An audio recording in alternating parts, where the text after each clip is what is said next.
उज्जवल Bharat news presents crime bulletin news. नमस्कार, Ujjwal Bharat news के विशेष crime bulletin में सभी का स्वागत है।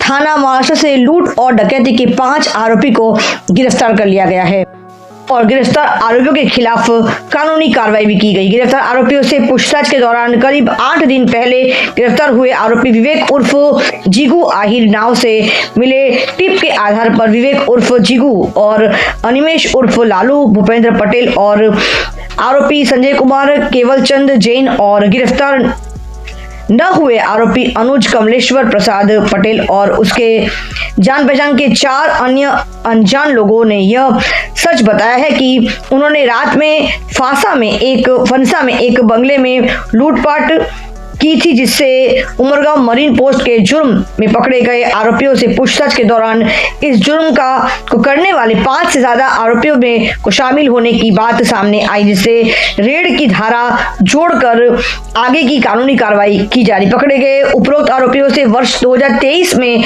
आगे की पूछताछ में आरोपी संजय गजूभाई डुमाड़ा द्वारा दी गई टिप के आधार पर आरोपी विवेक उर्फ जीगू आहिर एवं आरोपी संजय गजूभाई डुमाड़ा व भावेश भाई बाबर भाई आहिर एवं अनुज कमलेश्वर प्रसाद पटेल एवं उसके जान पहचान के 4 अन्य लोगों ने मिलकर झारोली छिप्पाड़ स्थित एक बंगले में रात्रि के समय लूटपाट करने की बात बताई थी, जिससे भिलाड़ पुलिस स्टेशन गुना रजिस्टर्ड पर धारा 392, 397, 342, 114 एवं आर्म्स एक्ट की धारा 25(1)(b) के अनुसार डकैती के अपराध में संलिप्त आरोपी संजय गजूभाई डुमाड़ा एवं आरोपी भावेश भाई बाबर भाई आहिर को गिरफ्तार कर कानूनी कार्रवाई की जा रही है। अब सुनते हैं इस विशेष लूट के बारे में डिपार्टमेंट के वलसाड़ जिले के एसपी युवराज सिंह जाडेजा जी क्या कहते हैं। देखते रहिए विशेष क्राइम बुलेटिन। इसके बाद सूरत का भी एक विशेष क्राइम रिपोर्ट इसके बाद जारी रहेगा। बने रहिए उज्जवल भारत न्यूज चैनल के साथ। वलसाड़ क्राइम रिपोर्ट के बाद विशेष सूरत से भी एक विशेष क्राइम रिपोर्ट इसके बाद आपको दिखाया जाएगा, तो बने रहिए उज्जवल भारत न्यूज चैनल विशेष क्राइम बुलेटिन के साथ। नमस्कार, धन्यवाद। 30 जनवरी की रात को उमरगांव में फंसा गांव में एक लूट हुई थी, जहां पे आर्म्स की मदद की यूज करते हुए लूट की गई थी, जिसमें सोने के गहने और नकद मिला के 1,52,000 की लूट हुई थी। इसकी तहकीकात करते हुए हमें तीन बंदे को हमने अरेस्ट किया है, जिन्होंने पहले एक रेकी की थी और रेकी करने के बाद इस घटना को पूरा अंजाम दिया है। इनकी जो पूछताछ की गई उसमें एक और लूट जो 2023 में की गई थी झरोली गांव में भिलाड़ पुलिस स्टेशन की हद में, उसको भी उन्होंने अंजाम दिया था 2023 में, उसको भी उन्होंने कबूलात की है। और जो पूरी घटना में एक अनुज करके बंदा है, उसका नाम खुला है, जो पूरा इसको ऑपरेट करता था। भी उसकी तलाश जारी है। कुल मिला के कितने आरोपी पकड़े गए? अभी दोनों लूट में मिला के कुल 5 आरोपी को अरेस्ट किया गया है। एक जो उमरगांव वाली लूट है उसमें 3 आरोपी है, और जो भिलाड़ वाली उसमें भी 3 आरोपी है। विवेक करके जो आरोपी है दोनों में कॉमन है। सर, ये अंतर्राज्यीय? बिल्कुल, ये अंतर्राज्यीय कहेंगे, क्योंकि इसमें जो शामिल बंदे हैं गुजरात से भी है, महाराष्ट्र का रहने वाला भी है, और जो अनुज करके है वो बेसिकली रहने वाला यूपी का है, लेकिन अभी वो वापी में और पार्टी में भी रह चुके हैं पास्ट में। किस तरह की इनकी एमओ ऐसी थी, उनको जब किसी सुमसाम घर में पैसा है ऐसा मालूम पड़ता था, ये पहले रेकी करते थे 1 बार 2 बार और फिर जाके घटना को अंजाम देते थे। अब विशेष समाचार क्राइम बुलेटिन सूरत से भी। भागीदारी फर्म में निवेश के नाम पर करोड़ों की धोखाधड़ी, इसमें एक आरोपी हुआ गिरफ्तार। आपको बता दें कि भागीदारी फर्म में निवेश का झांसा देकर करोड़ों रुपए की धोखाधड़ी करने वाले एक आरोपी को पुलिस ने गिरफ्तार कर लिया है। मामला गैलेक्सी इंफोकॉम नामक फर्म से जुड़ा हुआ है, जहां शिकायतकर्ता से आरोपियों ने करोड़ों रुपए का निवेश करवाया था।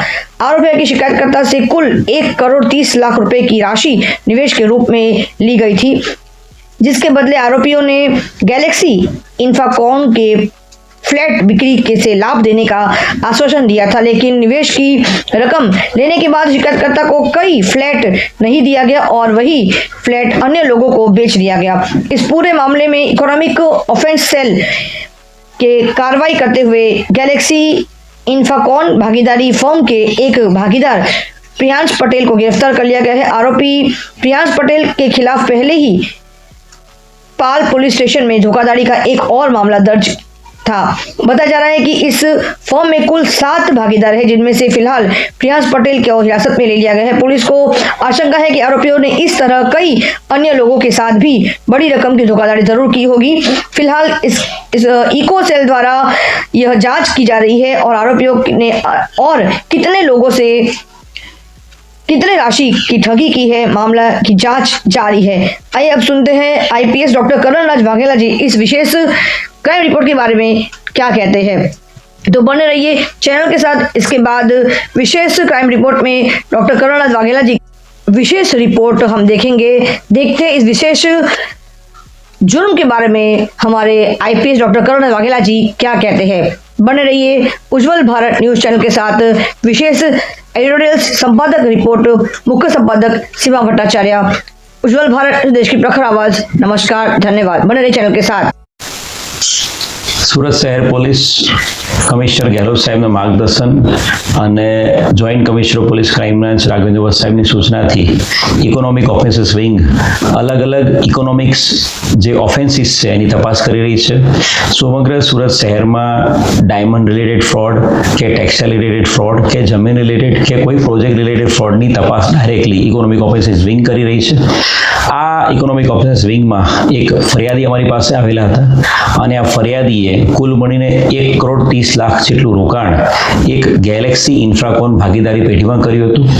ગેલેક્સી ઇન્ફ્રાકોન ભાગીદારી પેઢીમાં આ જે ફરિયાદીએ છે એણે 2 અલગ અલગ ઇન્સ્ટોલમેન્ટમાં સૌથી પહેલા 85 લાખ અને 15 લાખ એમ 1 કરોડનું રોકાણ એક ફ્લેટ માટે કર્યું હતું અને ફ્લેટનો દસ્તાવેજ આ જે આરોપીઓ છે જે ગેલેક્સી ઇન્ફ્રાકોન ભાગીદારી પેઢીના જે મુખ્ય વ્યક્તિ પ્રિયાંક પટેલ, એની સાથે કિશોર પટેલ, પ્રતીક પટેલ, હર્ષલ પટેલ, નૈમિલ દડાવાલા, હિતેશ ઠાકોર પટેલ અને જેનો મુખ્ય જે આ આખી ભાગીદારી પેઢીનો મેઇન કરતા હતા પિંકેશ સુરેશભાઈ પટેલ, આ તમામ ભાગીદારી પેઢીના લોકોએ 1 કરોડ રૂપિયા ફરિયાદી પાસે લઈ લીધા હતા અને ફ્લેટનો વેચાણ દસ્તાવેજ અન્ય કોઈને કરી આપેલો હતો અને ત્યારબાદ એ ફ્લેટની જગ્યાએ એક નવો બંગલો એમને આપવાની વાત કરીને એક બંગલા માટે પણ એમની પાસેથી 30 લાખ, ફરિયાદી પાસે 30 લાખનું એક રોકાણ કરી લીધેલું હતું અને એ બંગલાનો પણ એમને દસ્તાવેજ કરી આપ્યો નહોતો। કુલ મળીને 1 કરોડ 30 લાખ રૂપિયા જેટલા ફરિયાદીએ આ ગેલેક્સી ઇન્ફ્રાકોન ભાગીદારી પેઢી જે મુખ્ય આરોપી પિંકેશ પટેલ એના સહભાગીદારોની પાસે ગુમાવ્યા હતા અને બનાવની ગંભીરતાને ધ્યાને રાખીને સમગ્ર તપાસના અંતે ઇકોનોમિક ઓફેન્સીસ વિંગમાં એક ગુનો દાખલ કરવામાં આવ્યો છે અને ગુનાના અનુસંધાને જે મુખ્ય આરોપી છે પિંકેશ સુરેશ પટેલ એની ધરપકડ કરવામાં આવી છે। આરોપી હાલ રિમાન્ડ ઉપર છે। અન્ય આરોપીની હાલ શોધખોળ અને તપાસ તજવીજ ચાલુ છે। આરોપી પિંકેશ પટેલ છે એનો ગુનાહિત ઇતિહાસ પણ છે। આ જ પ્રકારની એક 3 કરોડથી વધુ અમાઉન્ટની ફોર્જરીનો, છેતરપિંડીનો અને ફોર્જરીનો ગુનો એની વિરુદ્ધમાં અડાજણ પોલીસ સ્ટેશનમાં પણ દાખલ થયેલો છે અને ઇકોનોમિક ઓફેન્સીસ વિંગમાં પણ આ જ આરોપી પિંકેશ પટેલ વિરુદ્ધમાં અન્ય 2 થી વધુ અરજીઓની તપાસો ચાલુ છે। મીડિયાના માધ્યમથી હું સમગ્ર સુરત શહેરની જનતાને નમ્ર અપીલ કરીશ કે આ પ્રકારના જે આરોપી છે પિંકેશ પટેલ કે અન્ય આવા કોઈ પણ વ્યક્તિઓ જે આપને ભાગીદારી પેઢીમાં કે કોઈ પણ જગ્યાએ ઇન્વેસ્ટમેન્ટ કરવા માટે આપને લાલચ આપે છે તો બધું જ સમજી વિચારીને આપનો ડાયરેક્ટ કોન્ટેક્ટ હોય, એના રિવ્યૂ હોય, એના ફીડબેક હોય એ બધું વિચાર્યા બાદ જ રોકાણ કરવું। ઘણા બધા એવા ઇન્વેસ્ટમેન્ટના ફર્મ્સ રેગ્યુલર બેઝિસ પર સુરત શહેરમાં આવતા હોય છે જે એક દિવસ માટે 2 કે 3 કલાકની મીટિંગ મોટી 5-સ્ટાર હોટલમાં રાખે છે અને પછી લોકો પાસેથી ઇન્વેસ્ટમેન્ટની લોભામણી લાલચો આપીને એમનું બધું જ ઇન્વેસ્ટમેન્ટ લઈને અહીંથી સુરતથી ફરાર થઈ જાય છે। તો લોકોને નમ્ર અપીલ છે કે આવા પ્રકારના જે ફ્રોડસ્ટર્સ છે, આ બધાના જે ચીટર્સ છે એવા લોકોથી લોકો દૂર રહે। Thank you. Thanks for watching UB News. Like and comment and don't forget to subscribe for latest updates. Subscribe our channel.